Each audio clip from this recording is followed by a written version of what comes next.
You're welcome back. This is Newsfile. It's your most authoritative news analysis show, and let's get to some of the messages that you have sent in.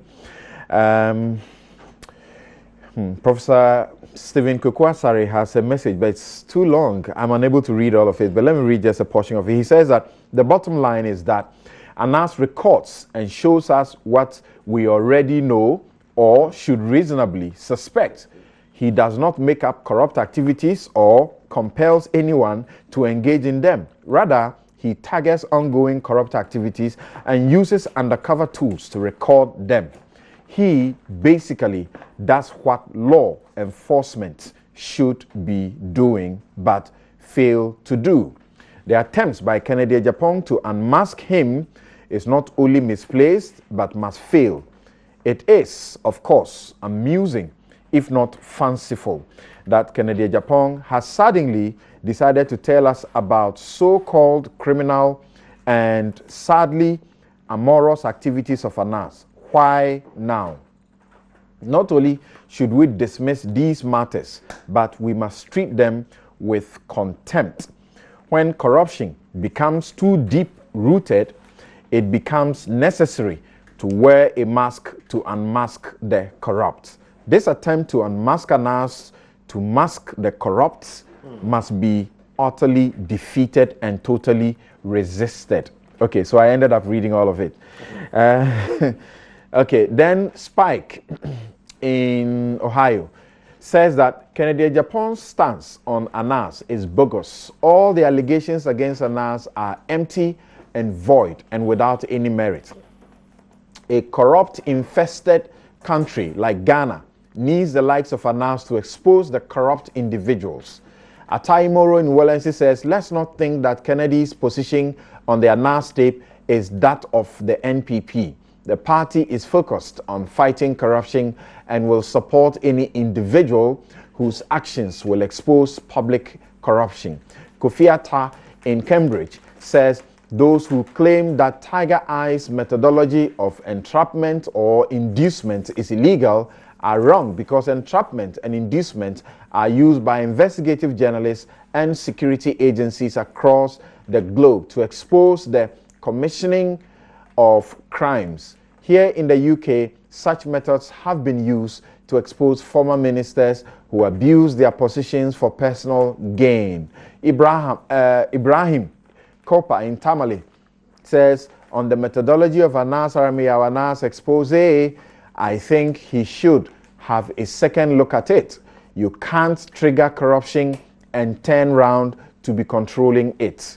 Edmond Nisai says, when it's about police and judges, it wasn't problematic. Now it's about politicians and you're saying all sorts of things. It's only in Ghana that we don't like good things. Nana Kofi says that, what interest is BBC having in Ghana football? Yusuf Musa says, it's public record that President Akufo-Addo promised to use the ANAS principle to fight corruption. Why are his MPs fighting that principle? Adai Safo Kweku says, ANAS didn't report the alleged culprits to the police, but to telecast. All right. He always works in conjunction with the security officers. Since you may know by now, often that is what he does.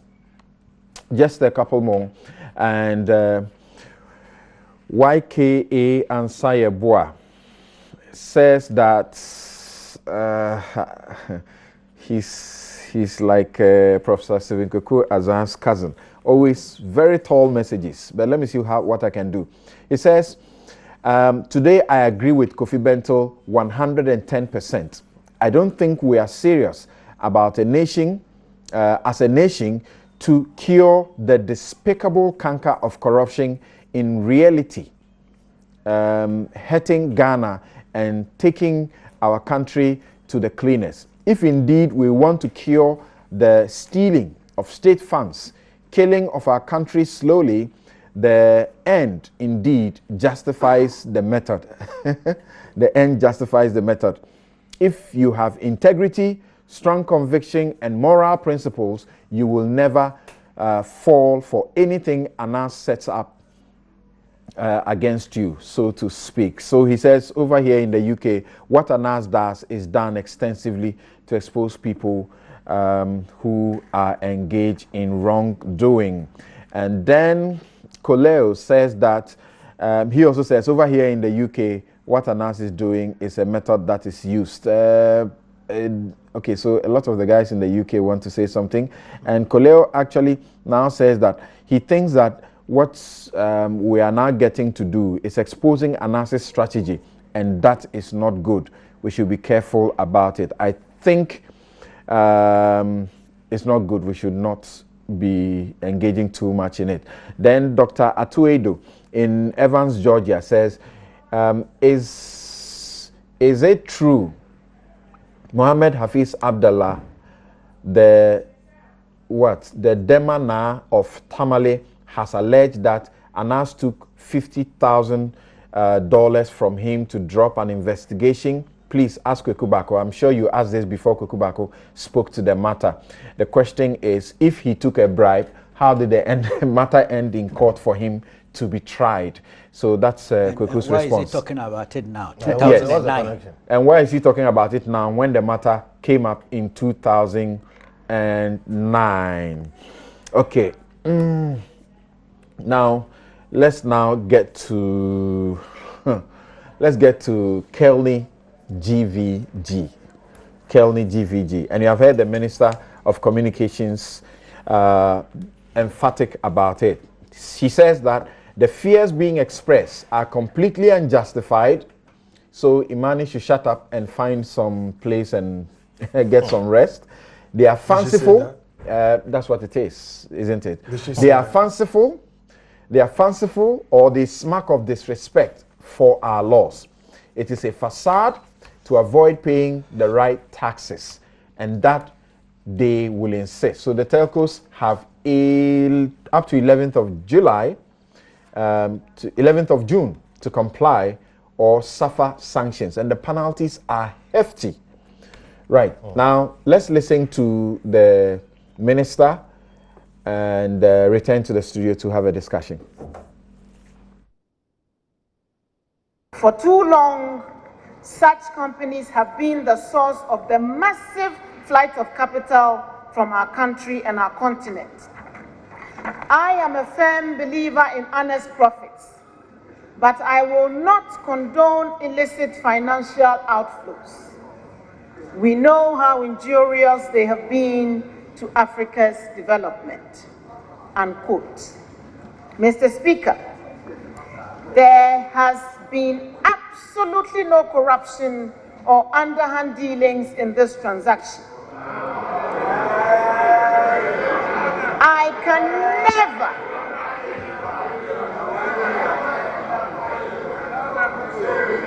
can never be party to any such conduct, as I value my reputation and the reputation of the government which serves the good people of Ghana. I stand here as a minister of the Akufo-Addo administration to assure this august house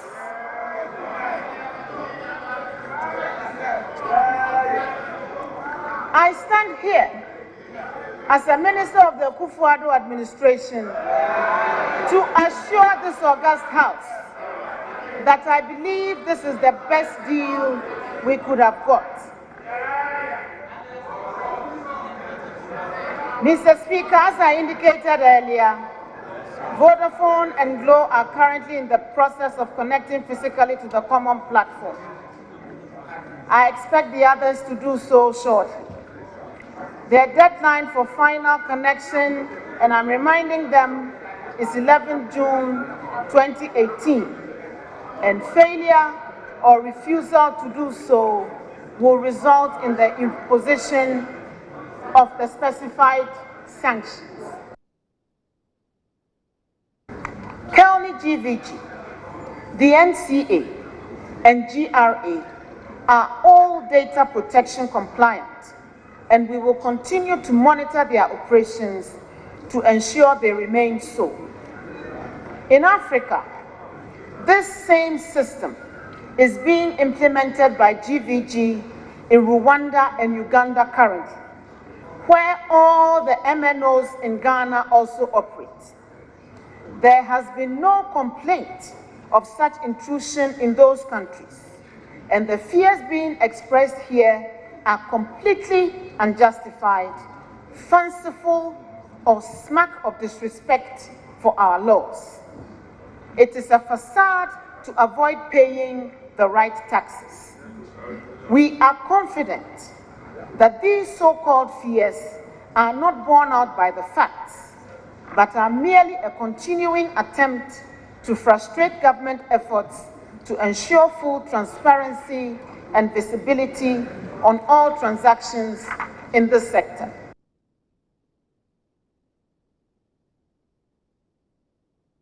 What is the propriety in paying somebody for 5 years? Let's even assume that is even the case, which is not true. 5 years continuously for $1.5 million when they are not able to tell you exactly what they are likely to find. All the things you've read, the conditions, have nothing to do with the return in terms of finances. You are paying 1.5 million taxpayers' money, dollars. That's about 6 million Ghana cedis to somebody to look for thieves in your kitchen. Meanwhile, as the food is being eaten in your kitchen, you are deciding that you are paying the so-called watchman more than the entire food you buy into your fridge. We are looking at the issues about value for money. There can be no confusion about this. In any case, what is the rush? What is now the turnaround point that is being made and almost threatening the telcos? I thought when this conversation began, they said there's no telco that is resisting. None of them is resisting. All of a sudden, they are issuing threats and saying that these telcos cannot be trusted. A telco like MTN that just listed on the bus yesterday can't be trusted. But we can trust a faceless entity like KelniGVG, whose directors we do not know, their modus operandi we do not know, the architecture they are building, we've not seen the bill of quantities to determine the so-called $50 million they are bringing in, which, by the way, is in stark contradiction to the Deputy Minister's $60 million claim. What is the motive in the indecent hurry to award the contract even before the legal process has been exhausted? Mr. Speaker, the Minister in her presentation indicated that no company, even to date, including GVG Kenya, has, as we speak, undertaking any work because they have not been able to connect to any of the devices in the various telcos to be able to gain access to their core data records.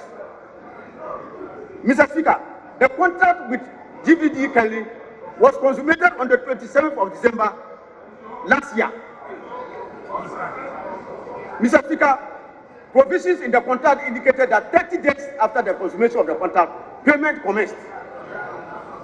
Mr. Speaker, as we speak, we are in the 5th month. GVG Kenya has been paid religiously for the 5 months without doing any act of work. KelniGVG is not the same as GVG Haiti. Yes. They're two different corporate entities. Yes. In 2009, and if you take her statement, the minister conveniently and very disingenuously, I must add, interswitches KelniGVG and GVG.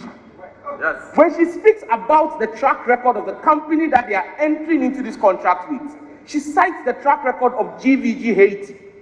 But this contract is not with GVG Haiti. This contract is with KelniGVG.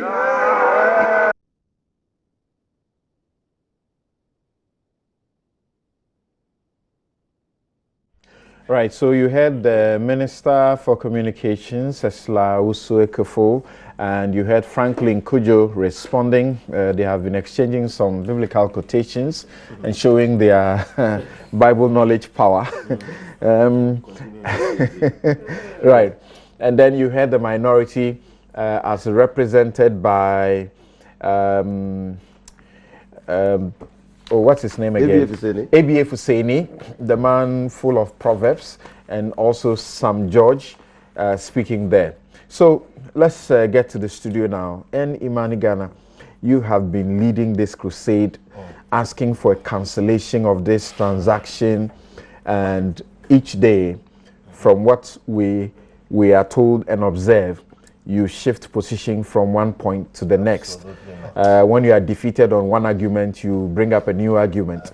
Now, the question about value for money has been raised over and again, and the minister said the fee for this transaction is $1.49 million per month. That is as against the $2.6 million paid monthly to both Suba and Afriwith.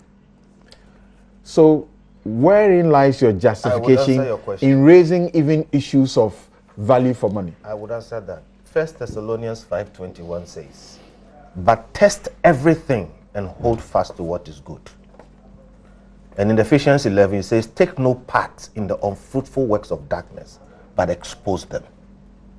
And we are on the Lord's side. We are on the Lord's side. Certainly. I want everybody to appreciate that we are on the Lord's side and on the side of truth in this case. Now, onto your question. When I made reference to that, I was referring to Esla. I am on the Lord's side. Being on the Lord's side. I am on the Lord's side. Right. The same Lord. He will decide who is on his side. Okay. But I am on the Lord's side. He says I should expose them or not. Now, listen. The same Lord. We said at the time Suba was being given this job, carefully, and it was NDC, that this was not a job that had to be done, and the money we're paying was for nothing, and we said they will not find anything. We have had the experience of 5 years of Suba. They have found almost no crime, no fraud, and almost no revenue increase. Now, when you pay somebody to do something that must not be done, Peter Drucker said that there is nothing as useless as doing effectively well what must not be done at all. It has been proven over time, and the minister has said it in their report that Suba did no work. If you pay somebody 10 cedis for no work, that's 10 cedis wasted. So if you call a second person and say, okay, I've paid 10 cedis for no work, but I'm going to pay you 2 cedis for no work, that's not a justification. That's the simple answer to that question. This work doesn't have to be done. The issue of whether we are changing position, no, we can chew gum. You are paying them for no work, yes, because we're not doing real-time monitoring. Again, now, KelniGVG is to do real-time monitoring. Again, I'm trying to make it open to the public. Listen, what they are calling real-time monitoring, technically, is equal to connecting real-time to the nodes of the telcos. At the time of Suba, and by the way, look, in IMANI, we don't claim expertise per se. But if I have to tell you the expertise we have in IMANI on telecoms, trust me, it is there. We told them 5 years ago that it will not happen. You cannot, in law, connect real-time to the nodes of the telcos. If my telco connects anybody, third party, to their node, I will sue them for breach of my fundamental constitutionally guaranteed right to privacy. This is why Facebook is in trouble today. Your right to privacy is subject to law. Absolutely. Yes, and I'm saying this breaks the law. If they are connecting on the basis of law, where are you going to? And I'm saying there is no law that breaches the Constitution. Okay, so that's very simple, and I'm trying to keep it easy. But I'm saying just to do comparison, that's why Facebook is in trouble. And we told them, you see, Samson, history teaches, if you didn't believe us then, you've had the benefit of 5 years. And I'm saying we told them then that it can't happen, you will not be able to do it. At the end of the day, they said they pay Suba for something. They ended up only using the CDRs. We are telling them today that you still cannot do it. If you do it, you will be sued to hell. Okay? So, you'll be sued because there's breach to your privacy. You are breaching fundamental human rights. So listen. Why? You don't want to listen to the minister. She says that both entities are compliant on the Data Protection Act. And by the Data Protection Act, they will not do what is wrong. You don't want to take that? Listen, you see, we are smart enough to know that you can't eat a fish without killing it. What they are calling real-time monitoring, I challenge anybody, any technology person, any telecoms person to tell me that you can connect real-time to the nodes of the telco, okay, and not have what in law we call the opportunity to listen. Okay, I'm trying not to be technical, but I'll explain this. When you've connected real-time and you're monitoring real-time, you have concurrently the opportunity to listen. Whether you are going to listen or not is not the issue, but I'm not going to trust you. The law says you should not have the opportunity to listen. I have not seen any software that can connect real-time to the notes of the telcos and not create at the same time an opportunity to listen. You can't eat a fish without killing it. Okay, so when they say they are going to do it, we did here. We'll see how it will work out. Elsewhere, they have sued. Here, nobody has sued. So you comply with the law. Well, if they do, then they'll see how the suits flow out. And by the way, what the minister said about Uganda and Rwanda is not true. We've checked. At least 2 telco CEOs have checked. They don't have anything like that connected real time to their systems. And by the way, I'll say this on air. Rwanda Secret Service uses GVG to listen to his people. If that's what the minister is talking about, it will not happen in Ghana. You know, when they started, they bring the spy law and that kind of thing. We all sat here, we all fought it. So please, if you want to do revenue assurance, go ahead and do revenue assurance. You're saying the example she gives about good work being done in Rwanda should not be relied on? No, I say so, and I'm saying so publicly. Because Rwanda uses it to spy on its people. I'm saying 2 things. The Rwandan Secret Service, we've gotten some information that they use GVG. And Rwanda is a police state, let's get it clear, to spy on their people. 2 CEO telcos in Rwanda have told us that it is not true that they are being monitored live, as was said. So she's asking you the question.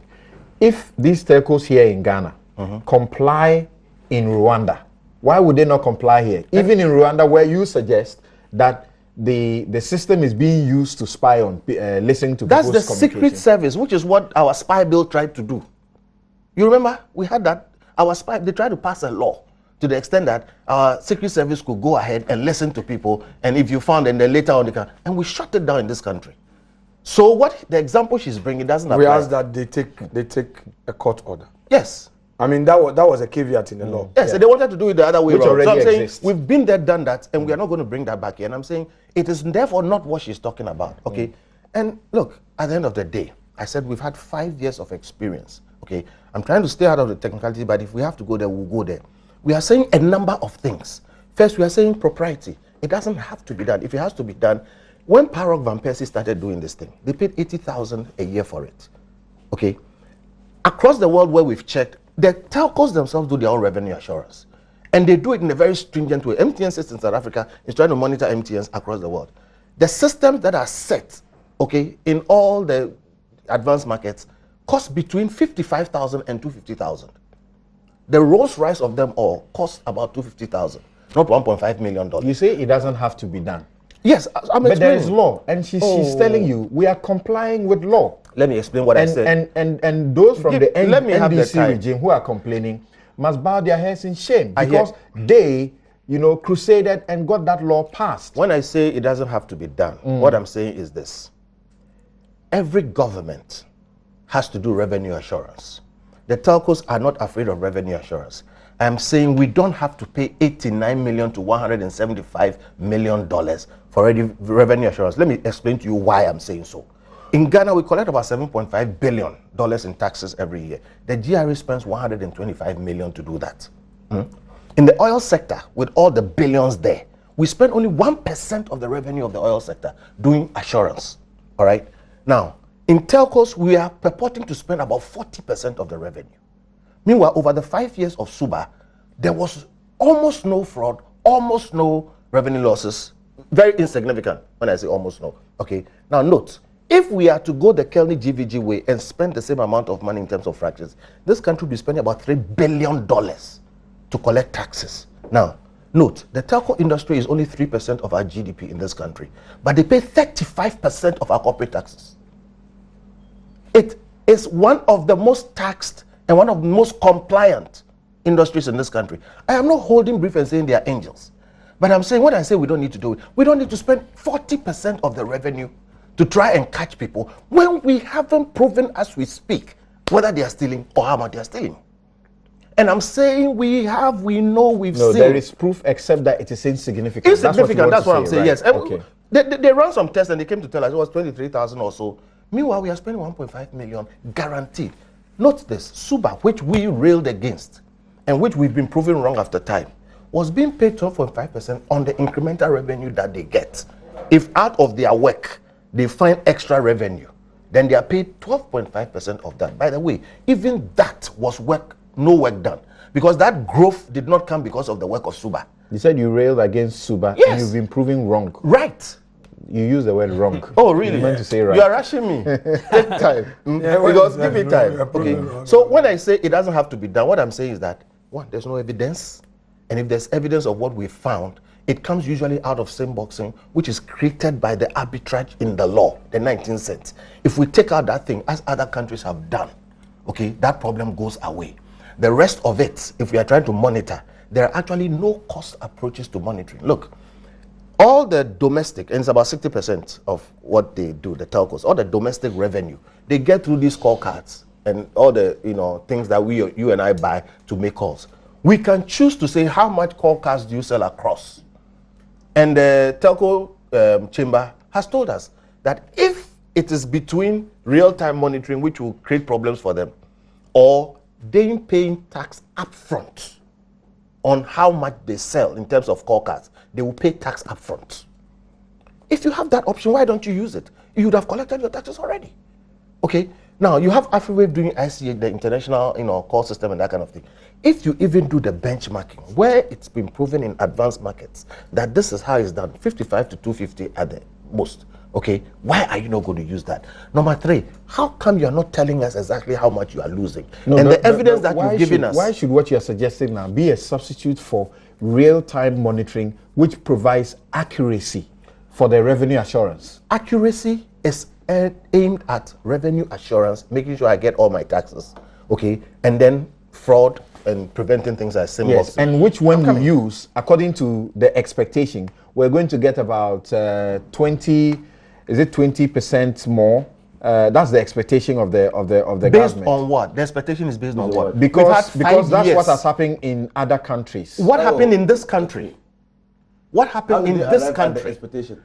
Based on what? You can't commit 89 million. She said to we 175 expect million. A minimum of 20% increase in tax revenues for the sector, as has been witnessed in other jurisdictions where the platform operates. You know what? Only the liar says my witness lives far away. That's a Ghanaian proverb. We have had 5 years of trying this thing here, doing it every month for 5 years. What is our experience? When you have that kind of database, you don't use some other one from elsewhere. And what is the value of 20%? And why have you gone and signed 89 million for 5 years, renewable to 175 million for 10 years for doing this? And why have you guaranteed $1.5 million when your own research showed that about 20,000 is what was lost? And look, there are things that are mistakes. You don't know it, you do it, we'll say, okay, you didn't know it.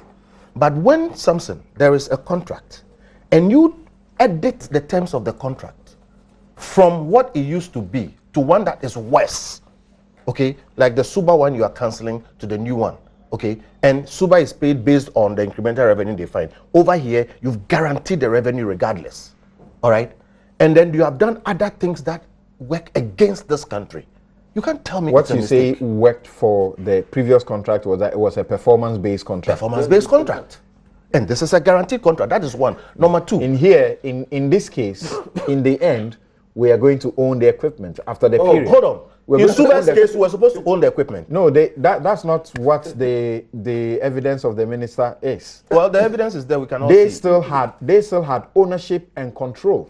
Okay. Now, what happened in the case of AfriWave? Number one. Number two, you see, if it is equipment, and if this thing is such a valuable exercise we have to do, the NCA can buy the equipment, the GRA can buy the equipment, the NITA, we have National Information Technology, they can also buy the equipment. This is not about equipment, it's about expertise. It is about expertise. Nobody, and again I say it publicly, nobody can prove to me that we don't have the expertise in this country beyond what KelniGVG is bringing to do this work. So as for equipment, it's not about equipment. So by 10 years of operation, the expertise would have been transferred. No. Because the NCA officers are part of it. I'm saying today as we speak, I can pull up IT people in this country who will be able to beat KelniGVG's expertise that we haven't seen, whatever they are. But I'm saying, look, please, 5 years, your computer lasting 5 years. How many software upgrades would you have gone through? You want to be left with 5-year-old equipment, and then the experts are going to leave, they are going to go. We should stop making those arguments. We are smarter than that. All right? So please, this whole thing is about whether it makes value for money sense or not. and we are saying it doesn't. All the math shows that it does not. Comparatively, they insist it does, because compared to what? You were paying 2.6 and now they are paying 1.49. 2.6, how much did we catch? And I'm saying 2.6, they themselves said is for no work done. Right. Today as we speak, please, today as we speak, KelniGVG is still using the CDRs. And it's important that we make these points for the sake of the public. Because the telcos are recalcitrant in allowing for the plugin. The telcos are not recalcitrant. Listen, you are bringing a KelniGVG, an unknown quantity, and the GVG side of that KelniGVG is known to have engaged and found, okay, in corrupt activities around West Africa, and you are putting them against a reputable company like MTN, which is listed on the stock exchange, which together with the rest is paying you 35% of your corporate taxes. You are playing up where they have had reputational issues. You are not playing up where they have also done well. And the testimony to that also is about the conclusion of a statement about GVG having been nominated and chosen, she uses the words carefully, to do the Africa, is it for Africa or West Africa in general, the job. She says that, let me read that, that several telecom companies operating in Ghana have been fined and faced challenges in some countries they operate in. That doesn't make them fraudulent or disreputable companies. GVG has also experienced some issues. They currently operate in Rwanda and Uganda, among other countries, and have been selected to establish the roaming and traffic exchange platform across Africa. This is the Africa Regional Traffic Exchange and Financial Settlement platform being implemented by the Smart Africa Initiative to harmonize call tariff, you know, among others. I don't think you yourself understand that, but let me make the point. Listen, come on. Yeah, ask him. I do. I can appreciate the fact that this is a big job handed. A big job by who? GVG. But who handed it to them? Rwanda. And Rwanda handed them a job to do Africa-wide connections. Let me go on the substance of what I'm talking about. Listen, my brother, you and I know that there are levels of crime. You can't act or be a lawyer if you've committed certain kinds of moral turpitude. There are minor crimes, there are higher crimes. If people are fined for certain things, we can check and know what they were fined for. And then let's go and check the nature of the crimes that GVG committed for which they were cancelled, etc. That's one. Number two, how come GVG coming out of 80 is only operative around West African countries and other shady governance systems? Telecoms is a very global business. Indeed, it didn't start here, it started in elsewhere. How come they are not, if they are this major, operative in the more settled markets? How come?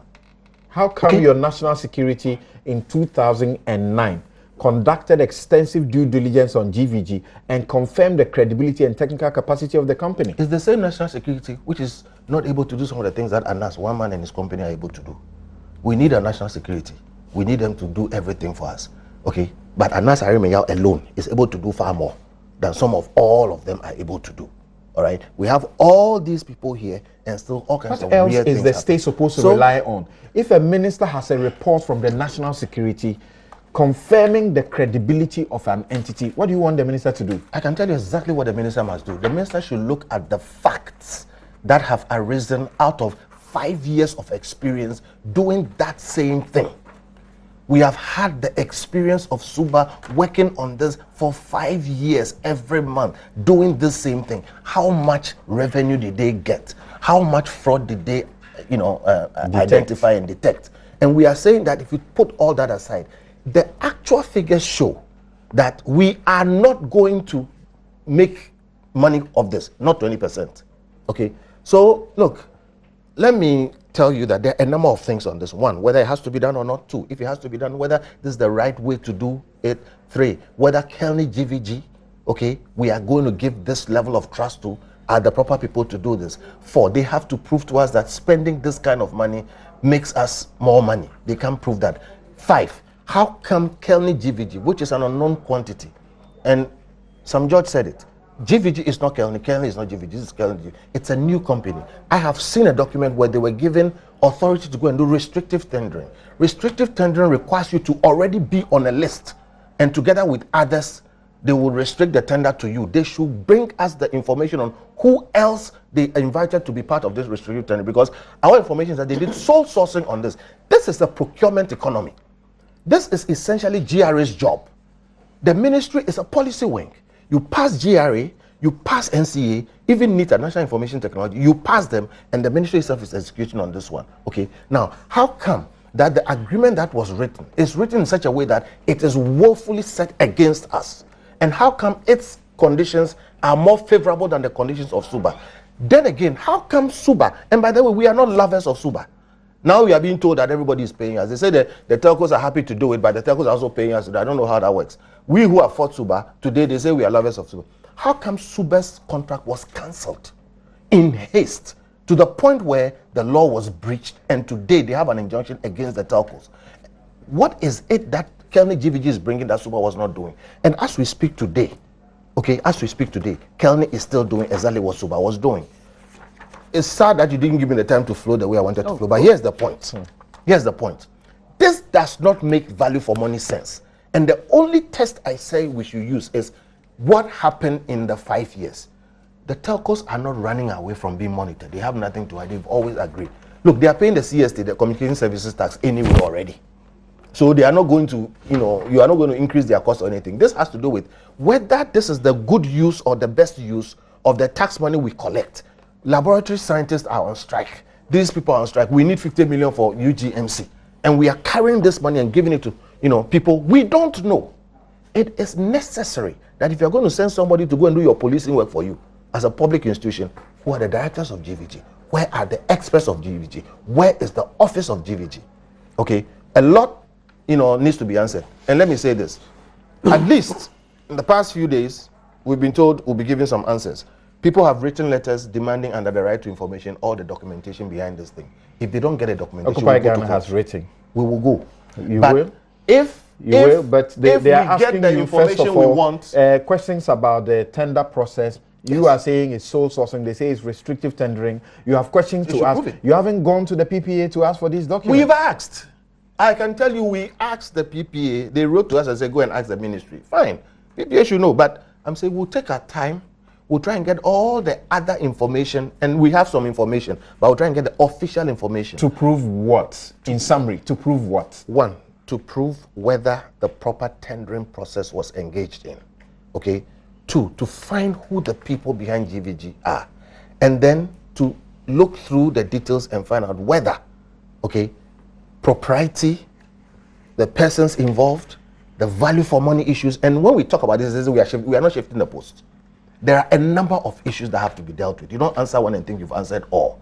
And we'll try to come to the bottom of it, because it is said in the Bible that we should test everything and hold fast to what is good. Thank you.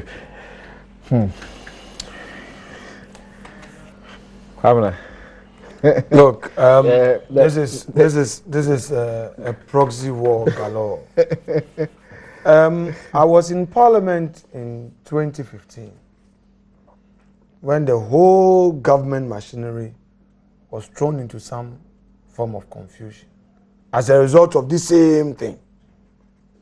The chief of staff of the then government was on one side, the majority leader on one side, the minister of communication, my good friend and brother Omani Buama, was left alone to steam in his own stew. As this one too has been. Oh, hold on. You hold on. I'll get there. All because of one clause.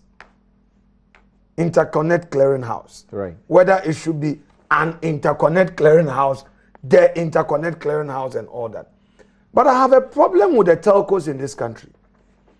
If you have a problem with a policy of the government, go forward. The telcos are hold on. No, I'm just correcting. Hold on, council. Hold on. They don't have a problem. Hold on, council. Hold on, council. They have issued a statement and they have a problem with privacy matters. Privacy, yes. Central. Yes. We have more than privacy. We have more problems than privacy. Thank you. So go ahead. Go ahead. So we saw it then. Even in government circles at the time, NDC, AfriWave, Suba, there were people who wanted Suba to stay, others who wanted AfriWave, and all manner of arguments. So it doesn't come as a surprise that today, we are back to the same old issue. But fundamentally, the minister addressed an important question of costs, which although Bentel touches on, but does not really delve into that. He's left it and does not go deeper into any analysis. He doesn't like the comparison. Yes, but that is a reality. That yesterday, we were paying $2.6 million a month. A month. Today, we are paying far less, and we are making a savings of over 55% for an enhanced work. We're paying $2.6 million yes. for no work done. That's what the minister says. We're paying it practically for nothing being done. What else is being done today? Hold on. The minister identified some work that were supposed to be done and says that, look, we are now monitoring traffic for the purpose of revenue assurance. And now we are getting real time. So the services that were supposed to be rendered yesterday and what is being rendered now, or what is supposed to be rendered today, are two different things. Even so, the costs is far lesser than we're paying yesterday.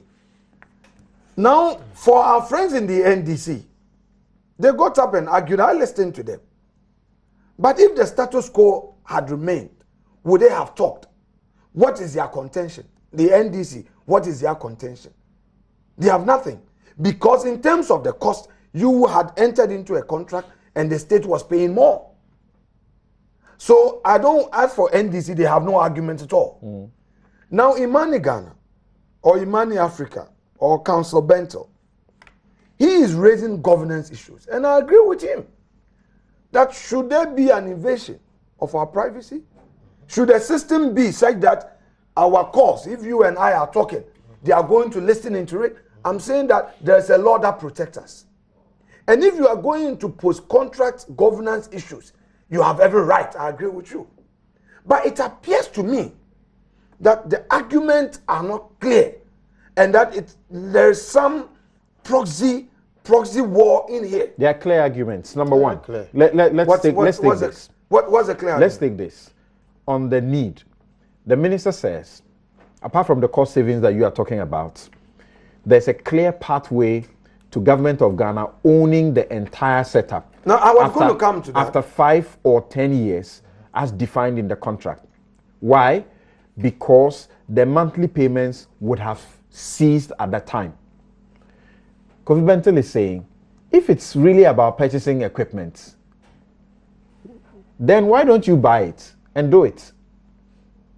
No. Why do you need to pay 4.9 million Ghana cedis every month for something that you could have done yourself? For something you have also said that we're paying 2.6 million every month for the companies doing practically no job. Albeit now it is enhanced because it's real time and it's also the mobile money monitoring that is and the fraud aspect, all of it. Suba would disagree and say that there was real time monitoring anyway. Kofi Bentel said to us a moment ago that he knows of some experts who can render such services. He said so. Now, who are these experts? Were these experts denied the opportunity to also put in a bid? In one breath, you say that you don't need this. In another breath, you say that you know of some expert who can deal with this better. That's very easy. You don't need to do it because there's no money to save. But if you have to do it, there is this system that can do it. What you need is not equipment, it's expertise, and the expertise can be found in this country. Make note of your objections or who are these rebuttals. Experts? Who are these experts? Wherever they are, we don't know them. He says you did sole source and you handpicked someone. So there was no opportunity for others. No. He hasn't said so. He only said, but the minister has stated on record and on the floor of the House, with the greatest respect, she is a lawyer. And I don't think Ursula will risk her reputation, come to Parliament and tell the Parliament of Ghana that we did restrictive tender. There's a document I have seen, a letter I have seen, pointing to that process having been used for the purpose of the procurement. However, please, Benzel, if you do that to me, okay, I'll do that to you. Okay. Don't do that to me. You see, this particular point of sole source or restrictive tendering, even the ministry has denied it over and again, and yet IMANI keeps bringing it up. So the question, as he is asking now, maybe Jermaine, can we see the documents? Who were the others? Demand for those documents. Yes. It is your right. Especially when the minister has said that, look, we did selective tender. It is your right to restrict restrictive tender. It is your right to demand for that because you make that information available, and I agree. And does Kelni qualify for restrictive?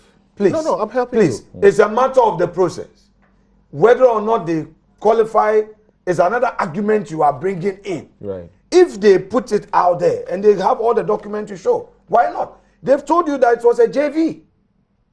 They've told you, and she's put it on record, that it's a joint venture. All right? So if you disagree, it's another thing. But let that information be put out. But you see, one important thing that I want IMANI to address is this. Are you saying that nothing at all will be done? Is that your point? Value for money.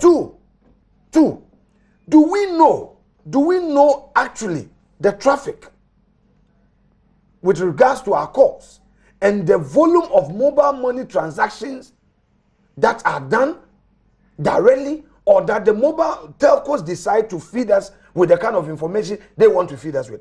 I think with respect, in spite of you saying that the telcos are paying so much, which in itself I think it is not appropriate for you to say that, oh, they are paying so much, so don't put too much pressure, because that is the inference you're trying to make.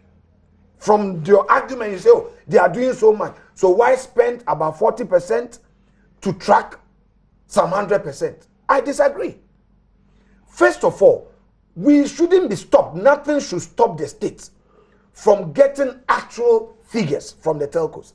And if there's any appropriate means to get these, let's give KelniGVG the opportunity. They have just started. Monitor within the next 6 months, and let's see the result. You cannot just condemn them ab initio. You cannot know them. No, don't worry. No, I agree with you. You don't need to know them. Listen, I need to know them. Hold on. When this company, Intema, West Blue, I took the matter to court, raised similar argument. There was a track record of West Blue and all that. The argument of the states then, and I think it's still relevant, is that, look, you're talking about technology. It doesn't matter the vehicle that technology uses. It doesn't matter the number of years that company entity you are saying has existed. The expertise is what is important. That has to be proven. Yes. Good. So how do you prove it? Don't worry. You can prove it by giving them the opportunity. They have had a month to tell us. Don't worry. Who are the officers? Don't worry. I'm worried.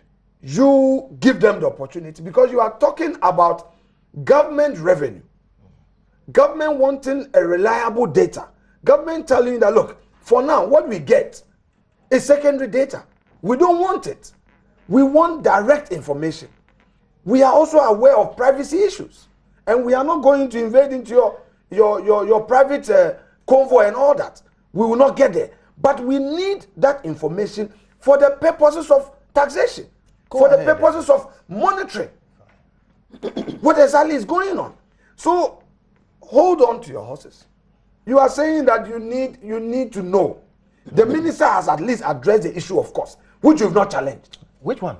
Oh, you didn't challenge the issue of cost. Which one? In any event, which cost? Hold on. We are challenging the cost of this contract, 89 million. Hold on. No, it is wrong. And 175 million over 10 years. Kofi, We are challenging the minister has also pointed out to you that the 10 years is not guaranteed. It's a 5-year contract and renewable, subject to.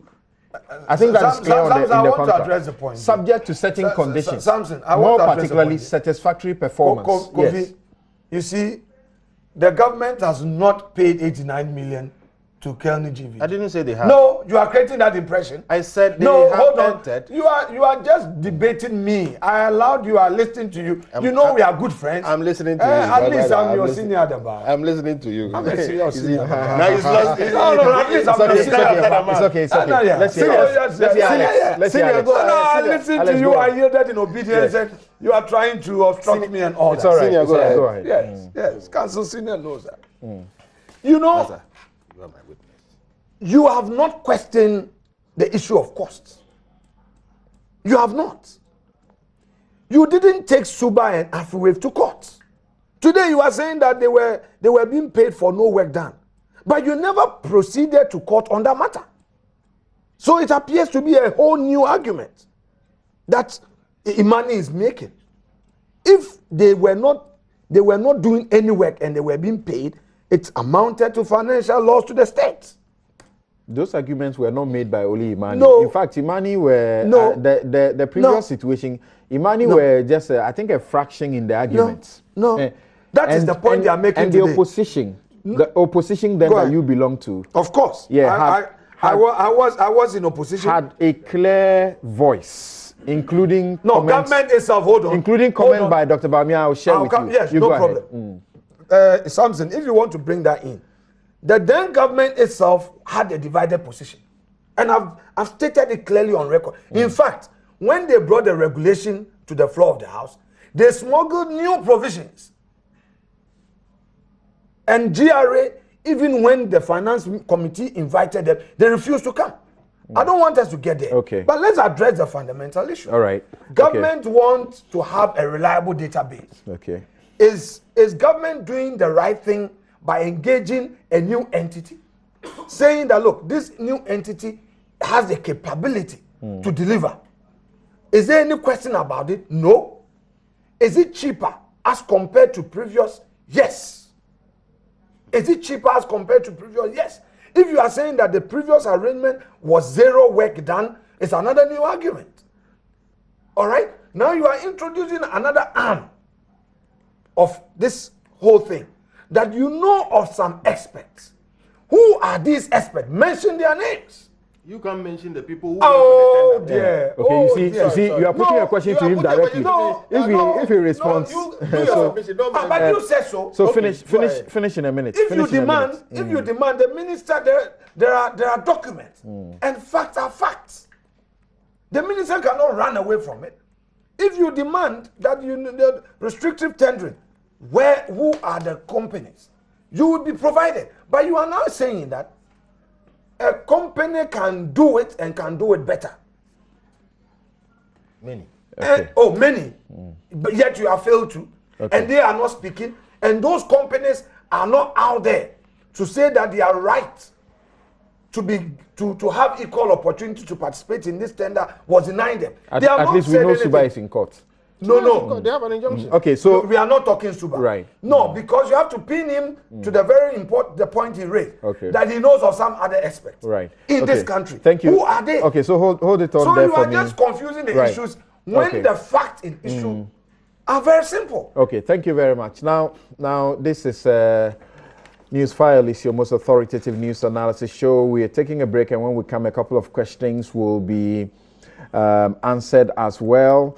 The Minister, Esla Owusu Ekufo, Mrs. said that since traffic was never monitored in real time, and Suba has challenged this because there's actually a video they are circulating around where she was part of the committee on communications that visited Suba's installations, and these matters came up, and she didn't seem to deny that they were doing what she now admits they didn't do.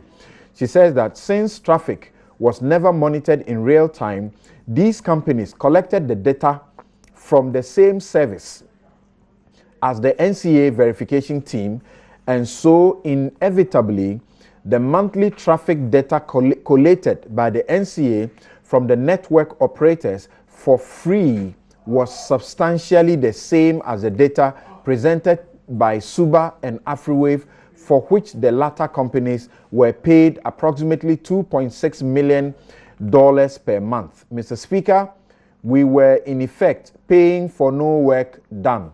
Paying for no work done.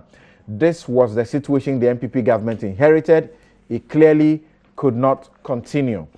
When we return, I raise a number of issues, including what I said. We'll hear what the opposition then was saying about some of these. We'll be right back.